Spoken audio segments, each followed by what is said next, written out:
O novo coronavírus tem uma tendência de ter efeitos mais brandos em crianças. Mas em um mês, 5 morreram por causa da doença em São Paulo. No caso mais recente, foi um bebê de apenas 1 ano. Por isso, vou conversar agora com a Thaís Itaque, que tem as informações para a gente. Oi, Thaís, boa tarde para você. São casos que servem de alerta. Tem que ter atenção também com as crianças, apesar de, no geral, elas terem efeitos mais brandos, né? Boa tarde.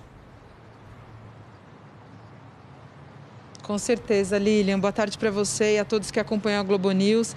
Esse foi o segundo caso de criança que morreu pela Covid-19 só na última semana. Então, essa criança que morreu na última quinta-feira, ela tinha apenas 1 ano e já tinha doenças pré-existentes. Já é a 5ª morte de criança no estado de São Paulo em menos de um mês. Olha só, a primeira era uma bebê de 7 meses, morava aqui na cidade de São Paulo. A morte dela foi divulgada no dia 25 de abril. A segunda de 1 ano, também aqui na cidade de São Paulo. A terceira tinha 9 anos, era do interior, da cidade de Penápolis. E a quarta foi confirmada na segunda-feira, tinha 4 anos e morava em Francisco Morato, aqui na Grande São Paulo. E a gente teve a confirmação aí na última quinta-feira dessa criança de 1 ano também com comorbidades. A letalidade entre crianças, hoje, segundo a Secretaria Estadual de Saúde, é de 0,8%, quase 8 pontos percentuais a menos que entre os idosos, né? A faixa em que o índice é de 8,5%. Lembrando que a letalidade é a relação entre mortes e casos confirmados da doença. A gente conversou. Importante falar aqui que os sintomas nas crianças são os mesmos sintomas que os adultos têm. Então, febre, tosse, dor de garganta, diarreia, dor abdominal e problemas gastrointestinais. Nós conversamos durante a semana com o infectologista e pediatra Renato Kifuri para entender um pouco mais da Covid-19 nas crianças. Vamos ouvir. Provavelmente, o que explica as crianças adoecerem com menor gravidade são receptores no pulmão da criança que não têm com a mesma expressão que nós vimos em adultos ou idosos. Então, crianças têm uma imaturidade nas suas células pulmonares que faz com que o receptor que o vírus precisa, ou seja, para o vírus grudar na nossa célula respiratória e entrar e fazer a doença, esses receptores estão mais presentes em adultos. Chama atenção nas últimas semanas a descrição no Reino Unido, na Itália, nos Estados Unidos, de um quadro de um choque tóxico em crianças. São quadros que lembram uma doença que nós chamamos doença de Kawasaki, uma doença infantil com acometimento sistêmico, né, de todos os órgãos do corpo da criança. Que normalmente a doença de Kawasaki acomete crianças numa faixa etária menor de 5 anos. Essa tem acometido crianças um pouco mais velhas, pré-adolescentes, com complicações mais frequentes. Nós não temos relatos dessa doença multissistêmica aqui ainda no Brasil, nenhuma publicação, nenhum relato confirmado desses casos. As crianças que vêm falecendo aqui no Brasil, vêm falecendo em um número bastante pequeno e às vezes com alguma doença crônica, às vezes com problema renal, uma criança com síndrome de Down, mas nós temos ainda poucos casos para termos uma divisão estatística, um estudo estatístico para permitir reconhecer os fatores de risco. Muitas dessas crianças não tinham nenhuma condição crônica de base. Bem, você pode mandar as suas dúvidas sobre a Covid-19 através de mensagens no nosso WhatsApp. O número é o 21 99999 5555.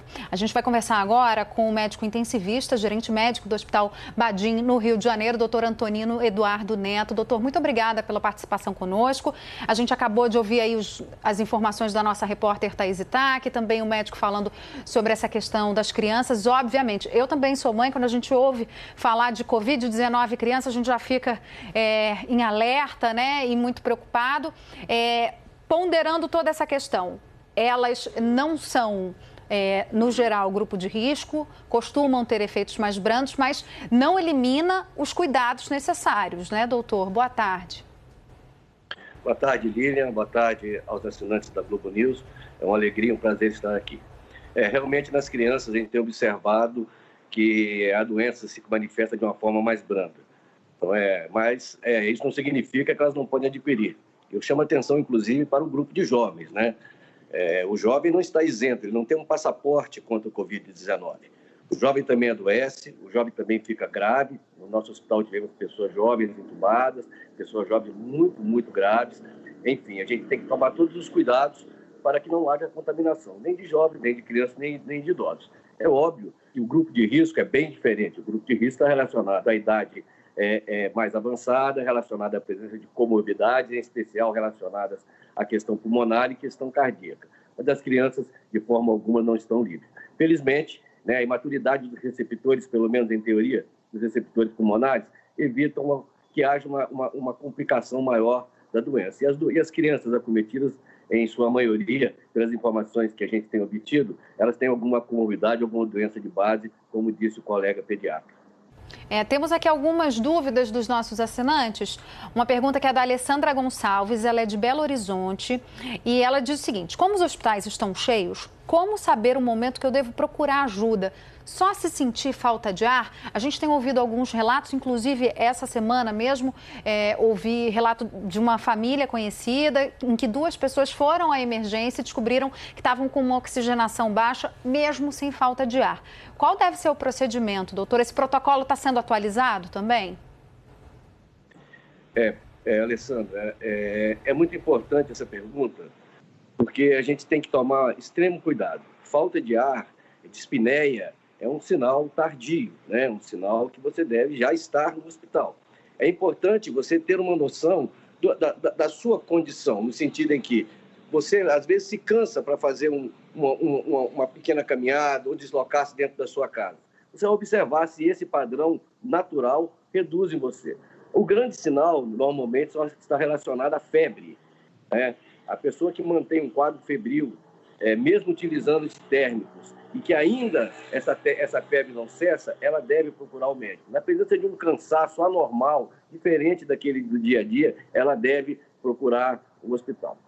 Hoje se conhece muito mais sobre a doença. Hoje a gente consegue dividir a doença em fases. Primeira etapa, a segunda etapa, a etapa 2A, a etapa 2B e a etapa 3. É muito importante que se tenha a orientação com relação a isso. Existem canais onde o paciente, onde o cidadão pode tirar dúvidas com relação a isso. Isso é muito importante. Já a Ângela Ferreira, que é de Fortaleza, no Ceará, quer saber se todos os fumantes fazem parte do grupo de risco, mesmo aqueles que fumam poucos cigarros por dia. O fumo é um grande fator complicador de todo, não só com relação ao Covid, mas também com relação às doenças cardiovasculares e às doenças pulmonares, né? O paciente fumante, o doente fumante, a perspectiva e o prognóstico dele, sem dúvida, é pior do que aquele paciente que não fuma, uma vez que ele tem uma capacidade pulmonar bem maior.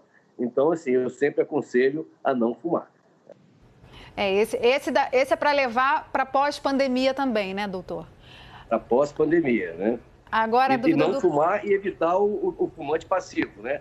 Porque se você fuma e eu estou com você, na mesma casa, em isolamento, principalmente, aí passa a ter mais que um fumante. Então, é para depois da pandemia. Evitar o cigarro é uma questão de saúde pública. O Rafael Moura, de Juazeiro do Norte, e ele pergunta o seguinte: uma pessoa em tratamento contra o câncer precisa ficar em isolamento total, longe, inclusive, de quem mora com ela? Não, eu não considero isso uma condição. Se ela está em isolamento, se ela está dentro isolada na sua casa, com a sua família, e essa família está realmente isolada, ela deve permanecer assim. Entretanto, nós sabemos que alguns doentes de câncer têm que se deslocar para fazer tratamento de quimioterapia, enfim, para fazer algum tipo de tratamento. E muitas vezes, independente da vontade dele, ele tem que sair, né? Então, assim, eu recomendo sempre a questão do tripé, que pode salvar muitas vidas, que é o isolamento social, a proteção individual e os cuidados com higiene pessoal, né? O indivíduo portador de doença de câncer, de qualquer tipo de neoplasia, é importante que ele tome esses cuidados muito mais, com muito mais força, né? Ou seja, evitar deslocamentos desnecessários, né? Agora, eventualmente, nós sabemos que ele tem que se deslocar ao hospital, tem que se deslocar a uma clínica para receber tratamento, para receber medicamento, para receber quimioterapia, para receber radioterapia, e enfim, trata-se, evidentemente, de um grupo de risco e um grupo mais vulnerável. E não pode interromper tratamento, isso é importante também, né, doutor? É muito importante isso, né? Por isso que eu disse que, independente da vontade dele, muitas vezes ele tem que se deslocar, né? O Covid não exclui outras doenças. A gente tem percebido, inclusive, que muitas pessoas passam mal em casa, sentem dores no peito, que pode, inclusive, ser uma doença cardiovascular, um infarto agudo do miocárdio, e acaba não procurando serviço médico.